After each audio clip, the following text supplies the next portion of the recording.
Hi, this is Majinoni. Here's my reviews for Daredevil number 4, Children's Crusade 7 of 9, Schism, and Ultimate X-Men. I'm going to cover Ultimate X-Men first. This is like the relaunch of the X-Men in the Ultimate Universe. Things are vastly different than you may have remembered it last time. And I think the main problem with this book is it's scattered, and it's just all over the place. And I understand that there's a lot of things that are going on. You know, like they have Jean Grey, who's now calling herself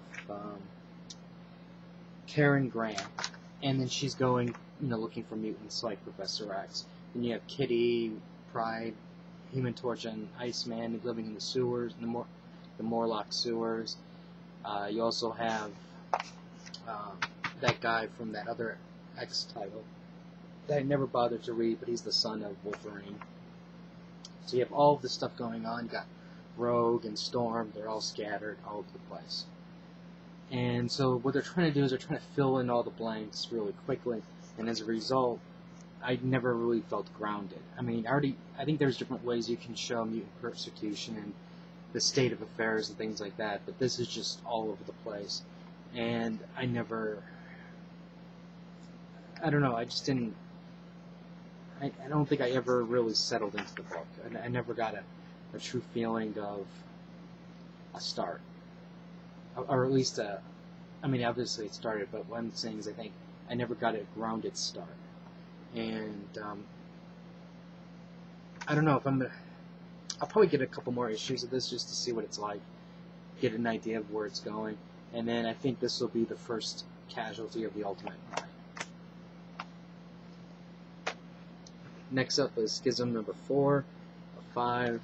Well, obviously we know something big is going to happen between Scott and Logan. There's really not much to the story at all.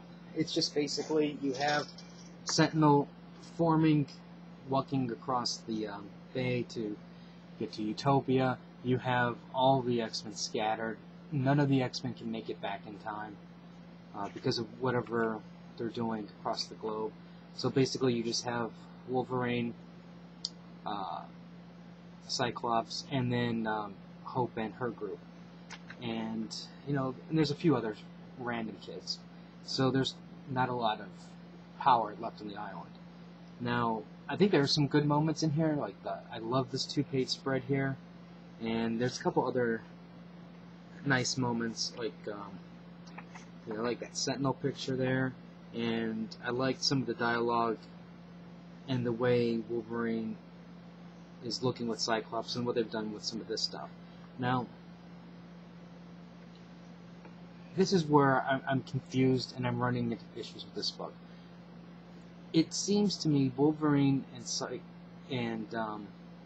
Cyclops are different people than what they were before. Now, Cyclops, they've already been progressing this for a long time, how he's a totally changed leader. And, you have a Sentinel coming. And this is a Sentinel that Wolverine and, Cyclops can't take down alone, but yet he's going to involve the kids from Generation Hope. These kids are going to get killed, plain and simple. Maybe not all of them, but you're going to get casualties. But Cyclops is just like, I see soldiers, I'm ready to go. Wolverine, on the other hand, is like, hey, these people are kids, they're not properly trained, we can't do this with them. And Cyclops is even going up a step further, saying, hey, why didn't you train them then? Why did you skip out on all the training sessions that I had assigned for you? So, to teach them. So there's some really weird dynamics going on between these two characters. And the thing that actually causes them to split surprised me. I never thought I would see it for this reason. But you have this tension. You have Wolverine saying, I'd fight with you forever. And Cyclops, out of the blue, hits Logan with a low blow. Says a few choice words, which really sting. Wolverine says a few choice words himself right back. And then Cyclops responds with an optic blast. And it just seemed, now I can see Cyclops do that, you know, respond with the optic blast, but I was surprised he actually went in that direction. But I guess you needed to do something to really spark the hatred between these two people. I think the art is good, but I think the story is lacking. But in a way, I think it's lacking. While it's lacking, it does what it needs to do. You know, it needs to move the story along to a point where Wolverine and Cyclops have to fight, and then they have to split. And even though it's a low blow that Cyclops does, I'm actually surprised that, you know, they're not able to settle their differences even after that. So I think there might be some more issues, you know, issues meaning personality conflict that's going to happen in that last issue. So I'm curious to see where that's going to go. Okay, Avengers Crusade 7 and 9. I loved it. I think the art's solid, the writing was good, but I did have a couple moments with this thing. Well, this is basically an X-Men Avengers wet dream, because you have the Avengers, the X-Men, you have Scarlet Witch, you have Young Avengers, you have Doctor Doom. You know, it's like, wow, look at all these characters in here. But yet, these two teams are so tunnel visioned into, you know, dealing with the Scarlet Witch. The X-Men are like, this is a mutant problem, we're dealing with them. And Captain America's like, this is an Avenger problem, we're dealing with it. They both want the same thing.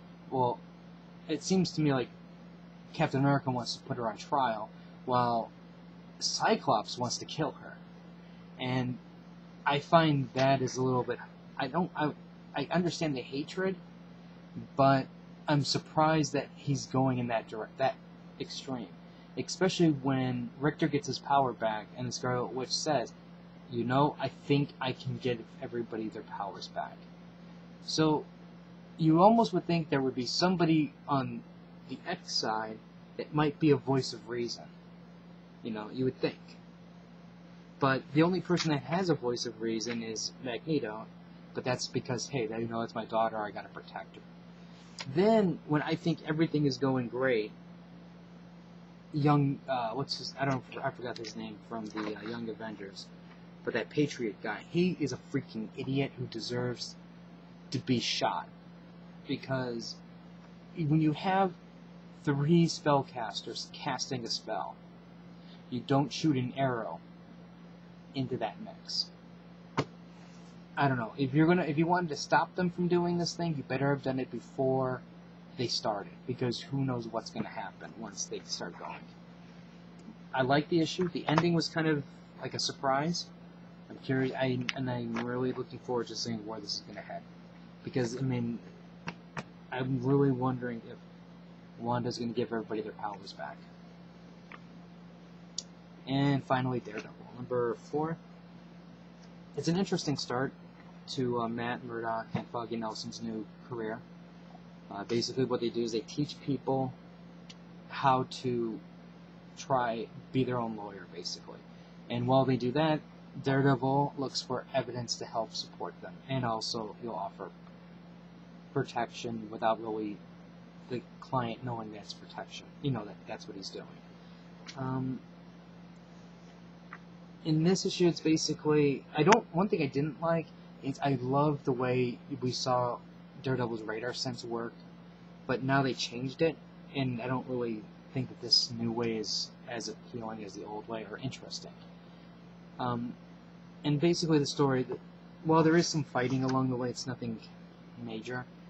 The story is centering around a blind kid who's a linguistic. He understands, he can speak multiple languages, and he was suddenly fired for no apparent reason.